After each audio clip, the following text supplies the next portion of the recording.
Hello friends, welcome back to Hello Friends, the Mr. Robot and Review Show. My name is Kyle. Thank you for joining me here for the title Dreams, which is Season 2, Episode 3 of Mr. Robot. Now Episode 1 is a two-parter, so I just counted that as one episode. I'm not going to break that up into different ones, but officially Season 2, Episode 4, but for the purposes of this show, it's Episode 3, and it is Episode 13 overall. I'm sorry for the delay. Life kind of got in the way there. Sports are back, so it's been a little bit harder for me to spend as much time recording, but we're going to try and get back on track here. So thank you for joining me. If you haven't seen the show before, it's a Mr. Robot Review Show. My name is Kyle. I'm going to be reviewing every episode of Mr. Robot. So we are going to jump right into it.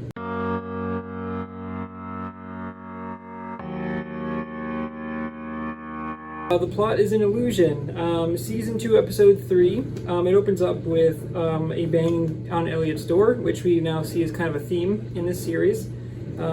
Also, I'm sorry I didn't bring this up in the intro. I have upgraded my lighting. I have finally purchased appropriate lighting for a podcast. So this is going to be in all my videos going forward. Hopefully this looks a lot better. You get to see my ugly mug a little bit better. So hopefully you'll notice kind of an upgraded visuals. I will be kind of promoting this and pointing this out going forward, and I think this makes the shot look a lot better, and I think the videos will look a lot better. So, without further ado, I should say, there's a bang on Elliots' door, and it's Darlene with an F Society mask. This mask right here. And apparently it's Halloween. So Elliot says, you should have called first. What if I was out? And Darlene's like, oh, honey. She's like, you don't ever go out. She goes, you don't go out. You're you. She's like, I don't mean that in a bad way. She's like, you just, you're an introvert. You stay home all the time. You don't ever go out. Like, who are we kidding here? And they start watching this great old slasher movie where the villain is actually wearing this mask as well, called Massacre of the Borgios. Definitely not saying that right, but I don't know how to pronounce that, so I apologize for all the hardcore fans out there. But it's a gentleman with an F Society mask. He's doing his best Jason Voorhees impression here. He's slashing. There's like classic fake blood everywhere. It's a really cool scene. Someone who appreciates those types of films, I really like that callback there. Darlene and Elliot are joking around how Darlene says this film is the root of all of their psychological trauma. She's like, it's the root of all evil, basically. And then Elliot actually asked Darlene if she's still having her panic attacks, which we find out is a thing now. And she says, honestly, it would be less normal if someone wasn't having these. Because I don't do this often, but I need to Instagram this. And she takes out her phone, and she's also got a sweet Postmates hack where she gets like $10 coupons all the time, which is nice. And this is where we find out this is before Elliot actually works at Allsafe. So this is a flashback, and Elliot actually says, he got fired from his job. And he goes, yes, it's official. I'm crazy. So kind of a double entendre there. But he says, Angela's looking to hook me up with a job at Allsafe. So this is kind of like a prequel right before we know Elliot at his current job at Allsafe. Elliot's like, you know what? You want to see something, Darlene? And she's like, sure. And we get the Mr. Robot jacket.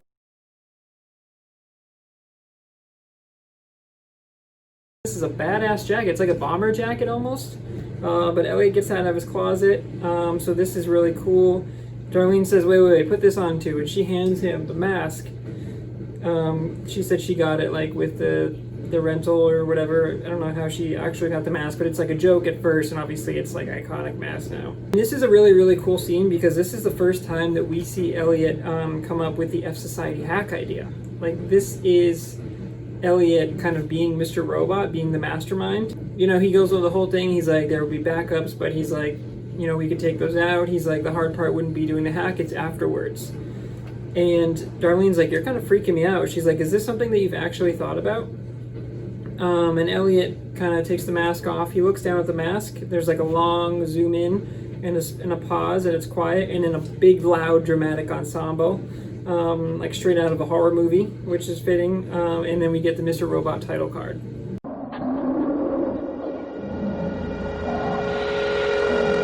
So we flash forward to Elliots' new house here for season 2, and Darlene says, I don't get why you moved here, and Elliot just says, it's better for me here.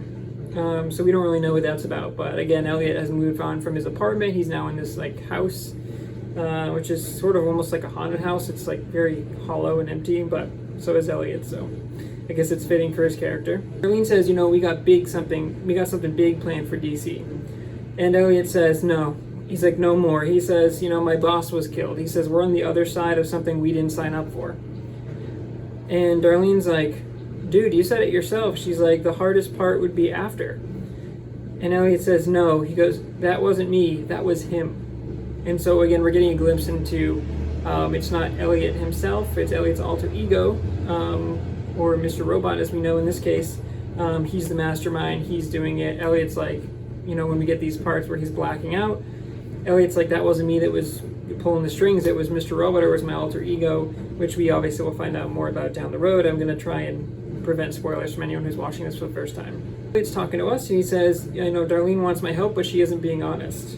And then we get a cut to Dom and the FBI. They show up at F Society headquarters. You know, she's getting a lot of backlash. They're like, we don't have any real leads here. They're like, there's a party here. They're like, why would they use an arcade? She's like, dude, they're hackers. They like to hide in plain sight. And they're like, yeah, but there were so many of these parties, like, after the hack. They're like, we have no idea. It could be a million of these parties. They're like, what hard evidence do we have? And Dom's like, oh, we have this. And she holds up, like, a bullet, which we presume is from the gun that Elliot hid in the popcorn machine. We cut to Joanna, Wellick and Tyrell Wellick's right-hand man, which I forget the name of, and I apologize, but they're in their typical black SUV. And there's a guy who's been kept quiet. They've been paying him off there, and, you know, he's freaking out. He's like, you know, they just lowered the unemployment to $50 a day. He's like, I can't live on that. He's like, I don't want to end up like Gideon, who just got shot. Joanna's like, don't worry. She's like, we pay you handsomely, don't we? And he's like, yeah, I guess so. And she's like, just keep doing what you're doing. She gives him the money, and he gets out of the car, but he's like freaking out. He knows things are going bad. And then as soon as he leaves the car, the right-hand man is like, you know, Miss Wellick, we can't afford to keep this guy quiet much longer. He's like, the funds are running out, and, you know, E-Corp hasn't released your husband's severance package yet. And she's like, I told the FBI specifically not to hold it up, and he's like, it's not the FBI.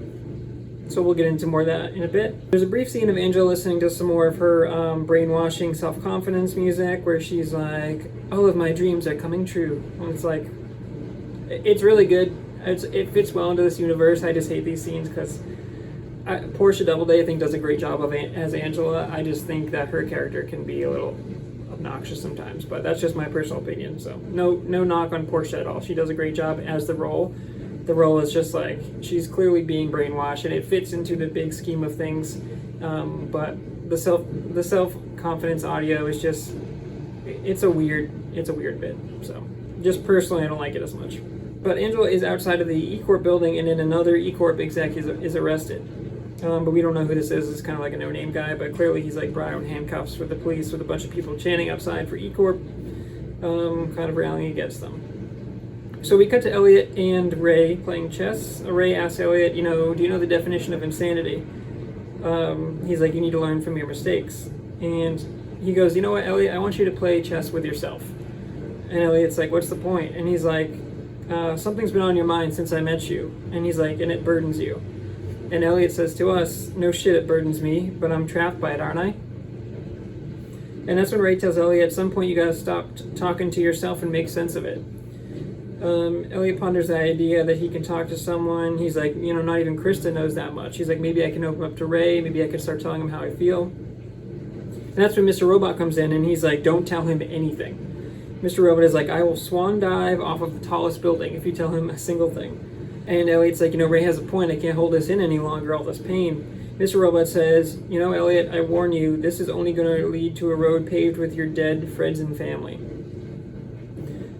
So Ray looks at Elliot as Elliot's kind of sitting there, and he's having this internal monologue with him and Mr. Robot, and Ray's sitting there, which is always great. By Mr. Robot's cinematography is always so good, because we're getting this dramatic scene between Elliot and Mr. Robot, this internal struggle, but in real time, it's just Ray sitting across from Elliot, and Ray's just kind of, he asks some question usually, and he's just waiting, and you can tell Elliot's freaking out and going through all the different things in his mind, or talking to Mr. Robot. And Ray actually says, you know, I can tell you need that game a lot more than I thought. Angela meets with the lawyer here from season 1. She says, you know, there's something about Angela in that agreement, or she's like, there's something about me that the lawyers haven't found yet. So we'll get more into that in a bit. We go back to Elliots' home. Mr. Robot says, you know what, let's play one game. He goes, a game to end all games. And he says, winner take all. Mr. Robot says, if I win, I get to be in charge, once and for all. And he says, if you win, I go away and never come back. And Mr. Robot then asks Elliot, you know, what happened the night of the hack? What happened in those 3 days? And Elliot's like, I'm not sure. And then that's when Mr. Robot says, exactly. He goes, the absence of thought, which is a really cool line. And he goes, you know, since we can't seem to find any common ground, he goes, let's play for it. We cut to Chris's office. You know, she asks Elliot if she can talk to Mr. Robot, and Elliot says, no, that would legitimize him. Chris is like, I'm pretty sure he's legitimized at this point, dude. Like, he's obviously taking control of your life. And then Elliot kind of gets mad and he says, Krista, what do you want from me? He says, you want me to tell you that I see my dead father? That I talk to him? That sometimes I lose time? There are gaps in my life where I don't know what happened? That I'm losing my mind? That I didn't even recognize my own sister? That I don't know how to control this thing? That I don't know how to stop it? This is a really good scene here because you can tell just how unhinged Elliot is. Krista says, you know, Elliot, this game is a dangerous game that you're agreeing to. She goes, win or lose, you're losing a part of yourself. She goes, for better or worse, he is a part of you that makes you. And she goes, annihilation is not the answer. Elliot says she's wrong, annihilation is the answer, because he's just so hell-bent on getting Mr. Robot out of his life, even though we find out Mr. Robot is a part of Elliot. He is Elliot. So getting rid of Mr. Robot is, like Krista says, getting rid of you. So we have a phone call next with White Rose and Philip Price, which is always great. Two great actors by B.D. Wong and Michael Christopher.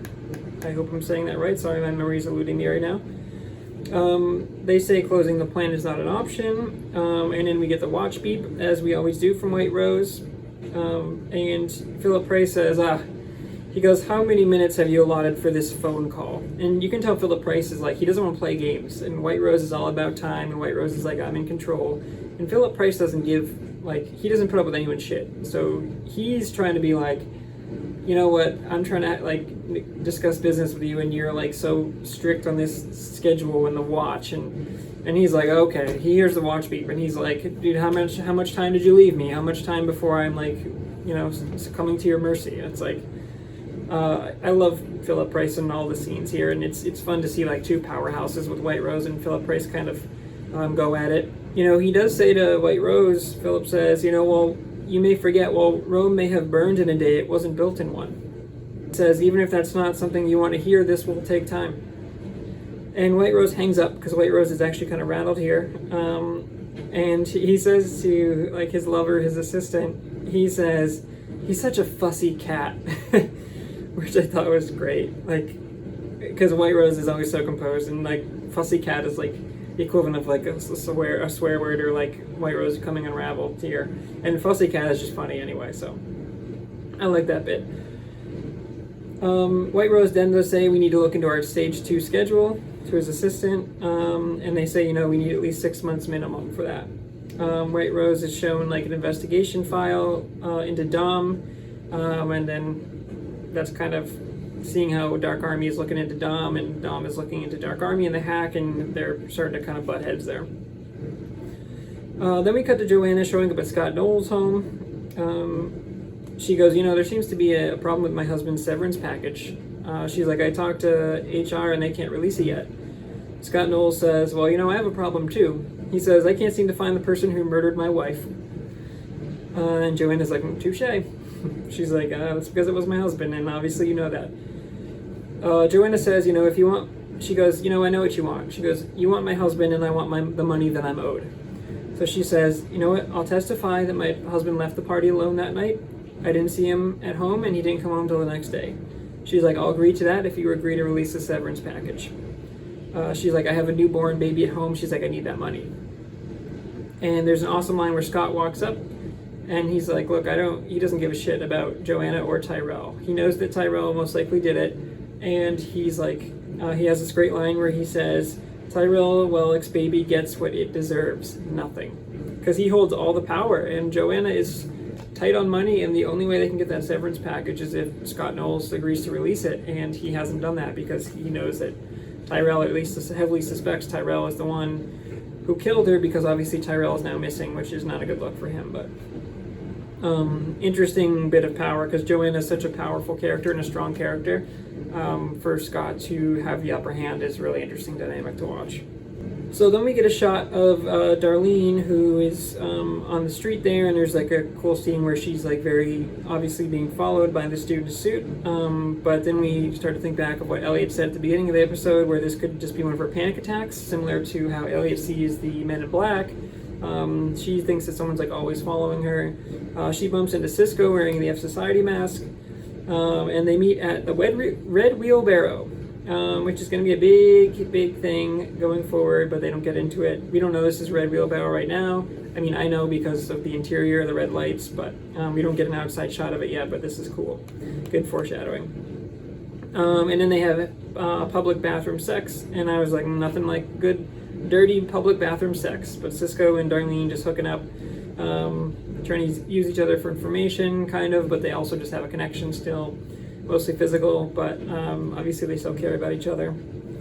But that's when Cisco kind of reveals to Darlene that, you know, shit is getting real, like the FBI is on us, like they found some papers when they found Romero, like he had a big list and Dom's name was on it, now they're looking into it, because Darlene was like, no, like Romero shouldn't have had anything, like we're good to go, and he's like, no dude, Romero had some shit, and the FBI is coming for that ass. And so, like, they're all freaking out, and like, they're worried that they're going to get caught for this hack that they thought they had planned out so perfectly. But let's not forget, too, that Cisco was working with Dark Army before. I don't think he is now, but we'll see later down the line. Darlene does ask him, though, in the bathroom. She goes, you know, how the fuck did this happen? And Cisco looks at her, and he goes, are you seriously asking me that? He goes, do I need to remind you what you did?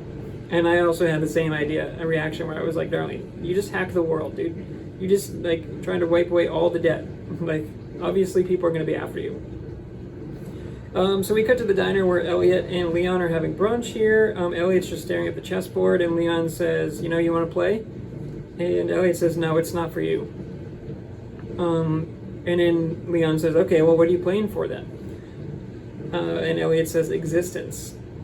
And Leon, who's always great, by Joey Badass, he says, Elliot, let me ask you something. He goes, do you dream, Elliot? And Elliot kind of looks at him funny. And he goes, do you want to be here right now?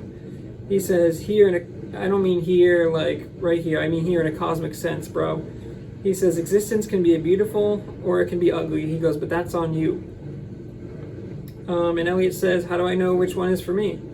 And he just says, dream. He's like, you got to find the future you're fighting for. And he says, if you like it, it's beautiful. If you don't, you might as well fade the fuck out right now. And like, really, really cool scene. Then we cut to a cold scene, really cold scene of Joanna with her guy that she's hooking up with, Derek. And, you know, he's like, hey, maybe one day I'm going to take you to like Italy or wherever they say. I didn't write it down. But she goes, oh, Derek. She goes, you're a bartender. She's like, you'll never be able to bring me to Madrid. Sorry, it was Madrid. And she goes, you know, you make $15 an hour. She's like, you're never going to be able to do that for me. But she's like, you know what? I've had those things and they don't make me happy. She's like, I don't need you to be anything more than you are. And I was like, ouch, dude. She's basically telling him you will never amount to anything more than a bartender. And he's just like, maybe this isn't worth it. This girl's maybe kind of crazy. She might be hot, but I don't know. Plenty of fish in the sea, my dude. Then we get this amazing sequence, the dream sequence, which is the theme of this episode, where Elliot is envisioning his perfect future. And there's this really nice like music. Elliot lays down and he's like, maybe he's thinking about what Leon said to him. He's like, you need to envision what you're fighting for. He's like, you gotta look before it happens. Like, you gotta have something to live for, basically. Which Elliot hasn't been doing. He's just been so hell-bent on getting rid of Mr. Robot. And he's like, well, why do you want to be here, man? He's like, have some goals, have some long-term dreams. And there's this great dream sequence where he goes and he sees Bill Harper is here. And it's like the cutest scene, because he goes and sees Bill and he gives him a hug and Bill's like crying, and that just amazing. First time we've seen Bill since season 1, episode 6, I believe. Could be wrong, but anyway, whatever the Bill Harper episode was. So that's super nice. I think this is his last appearance in the show. I'm not sure, but he says, a future that's not so lonely. He says, a future filled with friends and family. And he says, you'd even be there. There's a great shot to an empty chair there, but there's this amazing sequence of them at the long, dinner table in the middle of the street, which is a cool visual.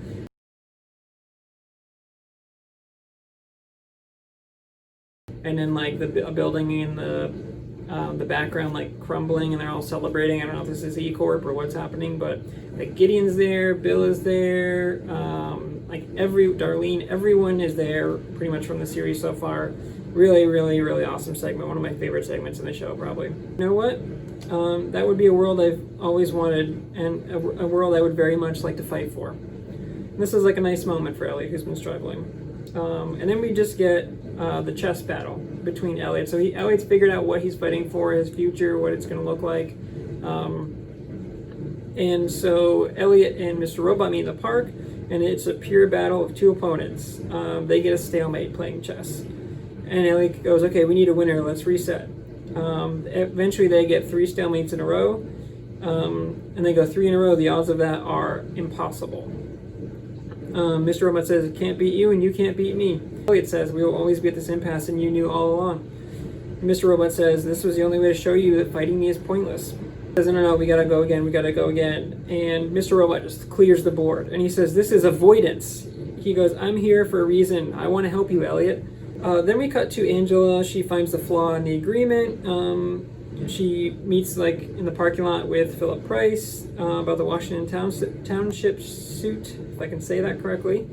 And she says, you guys didn't want to agree to have a third party perform inspections here. She's like, you want me to remove the contingency, and I'm willing to do that, but you're going to give me exactly what I want in return. She says she wants an office, and there's other demands that she says, but Angela's all confident here. She's like, I got them by the balls. Philip says, that might be nice all in your head, and it's always good to have dreams, but he's like, it's not going to happen. And he kind of walks away. He's like, I am very impressed though. Angela's like, shit, that was my big play and it didn't work, and we'll get more into that later. So we cut to Darlene, who's freaking out. She calls Elliot on the red phone back at his house. She's like, I'm crashing and so are you. She tells Elliot about how the FBI is closing in, about Romero, him being dead and everything. Elliot's like, don't worry, I know what to do. He goes back to Ray, and he says, hey, Ray, I'm here to help you with that computer problem you've been having. And Ray tells Elliot, Jesus heard voices too. And Moses, he's like, most prophets do. He's like, it can be divinity if you let it. Ray tells him, Elliot, I need you to switch over this audio. It's a really simple, very simple job here. Elliot's like, that's it? That's all you want me to do? He's like, that's it. But he's like, just be warned. He's like, don't look into my business at all. He's like, don't do anything other than what I'm telling you to do. He's like, you're going to regret it. He's like, don't look where you don't need to. And the Ray actually brings in a bodyguard who sits down, and Elliot's like, why is he here? He's like, he just wants to make sure you're doing what you're doing.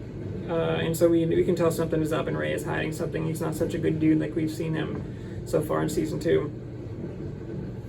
And I mean, we've had hints of Ray being a bad dude, where he beats the shit out of that guy a couple episodes ago in front of his family, and he can't convince him to do it.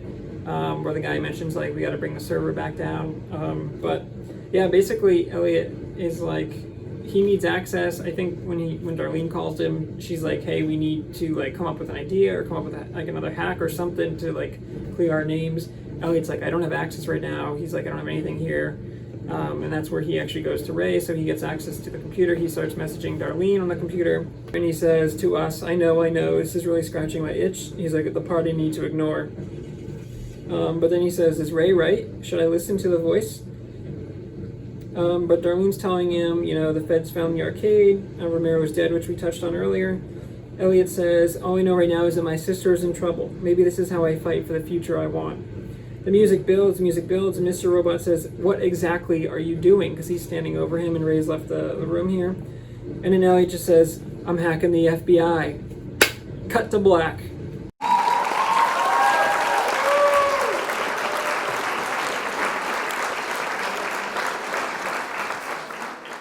Before here, you're going to see the format is a little bit different. I'm kind of messing around with some editing here, so you'll see that this video is probably a lot different actually than what you're used to. But this is hopefully how it's going to be going forward. We'll see. I got to mess with it and see. But yeah, so for score, I give this one a 9-1. I think this is a strong episode.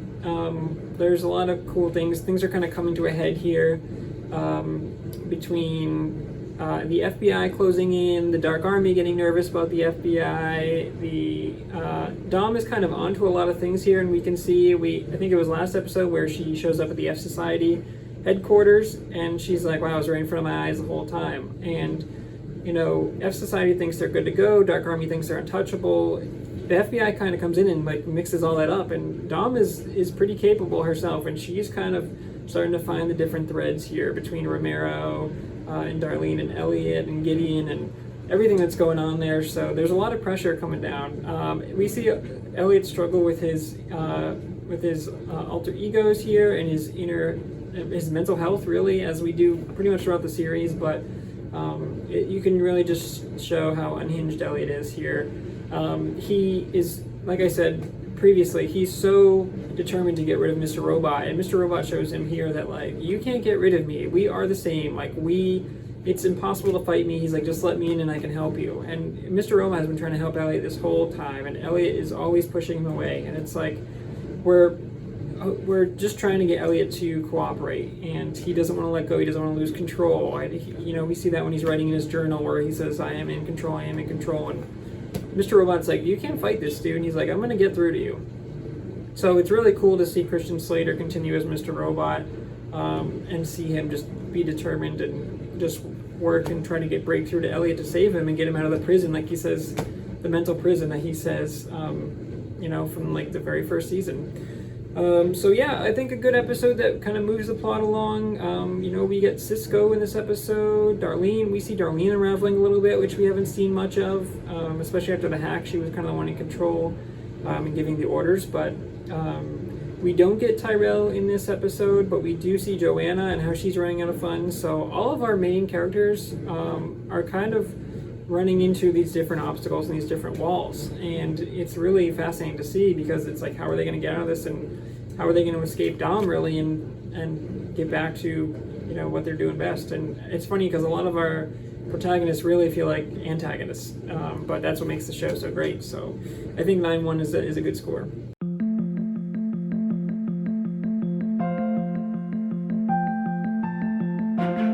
Okay, so for the White Rose Award, I'm going to give this one to Rami again, Elliot Alderson. I think this might be his 4th in a row. Mr. Robot was really strong in this too, but I just thought Rami was just great, as always, as Elliot. So this is more about Elliot, his inner battles, how he gets control back, and now he's going to hack the FBI, so we want to know what's going on with that.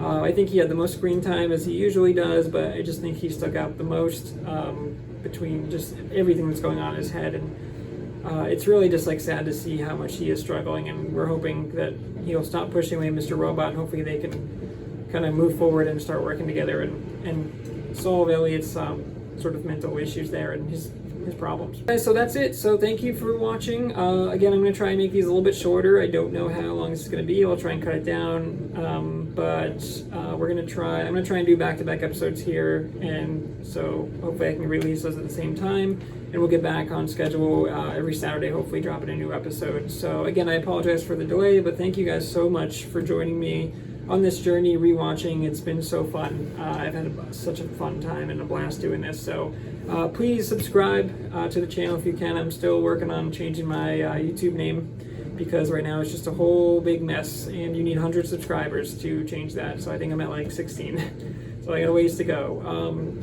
Thank you for checking out this show. Other content that's coming. I know the schedule is a little messed up now. We were supposed to do Harry Potter. We're probably going to wait to do that. That might be a group review. But MCU in Review is 5 episodes deep now. We got Avengers coming up, so please go check out the first 5 with Iron Man, Hulk, Iron Man 2, Thor, and Captain America.